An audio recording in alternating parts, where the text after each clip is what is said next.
D ಗ್ಯಾಂಗ್ನಿಂದ Renukaswamy ಹತ್ಯೆ ಪ್ರಕರಣಕ್ಕೆ ಸಂಬಂಧಪಟ್ಟಂತೆ ಕಿಲ್ಲಿಂಗ್ ಸ್ಟಾರ್ಗೆ ಜಾಮೀನು ಸಿಗುತ್ತಾ ಅಥವಾ ಜೈಲೇ ಫಿಕ್ಸ್ ಆಗುತ್ತಾ?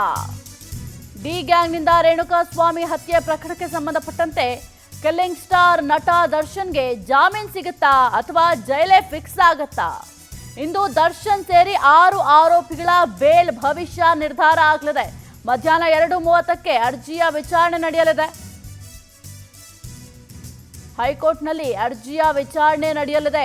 ಇಂದು ಮಧ್ಯಾಹ್ನ 2:30ಕ್ಕೆ ಅರ್ಜಿಯ ವಿಚಾರಣೆ ನಡೆಯುತ್ತೆ. ಕುತೂಹಲಕಾರಿಯಾಗಿ ವಾದ ಮಂಡಿಸಿದ ಸಿವಿ ನಾಗೇಶ್ ರವರು ಇಂದು ಎಸ್ಪಿಪಿ ಪ್ರಸನ್ನ ಕುಮಾರ್ ವಾದವನ್ನ ಮಂಡನೆ ಮಾಡಲಿದ್ದಾರೆ.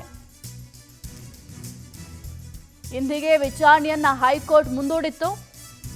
ಡಿ ಗ್ಯಾಂಗ್ನಿಂದ ರೇಣುಕಾಸ್ವಾಮಿ ಹತ್ಯೆ ಪ್ರಕರಣಕ್ಕೆ ಸಂಬಂಧಪಟ್ಟಂತೆ ಇದೀಗ ಕಿಲ್ಲಿಂಗ್ ಸ್ಟಾರ್ಗೆ ಜಾಮೀನು ಸಿಗುತ್ತಾ ಅಥವಾ ಜೈಲೇ ಫಿಕ್ಸ್ ಆಗುತ್ತಾ ಅನ್ನೋದನ್ನ ಕಾದು ನೋಡಬೇಕಾಗುತ್ತೆ. ಇದೀಗ ಮಧ್ಯಂತರ ಬೇಲ್ ಮೇಲೆ ನಟ ದರ್ಶನ್ ಅವರು ಹೊರಗಿದ್ದಾರೆ. ಆರೋಗ್ಯದ ಸಮಸ್ಯೆಯಿಂದಾಗಿ ಮಧ್ಯಂತರ ಬೇಲ್ ನೀಡಲಾಗಿತ್ತು. ಇದೀಗ ಆರೋಗ್ಯದ ಸಮಸ್ಯೆಯನ್ನ ಆಪರೇಷನ್ ಕೂಡ ಮಾಡಿಸಲ್ಲ. ಇದು ಕೂಡ ವಾದಕ್ಕೆ ಒಂದು ಪ್ಲಸ್ ಪಾಯಿಂಟ್ ಆಗುತ್ತೆ.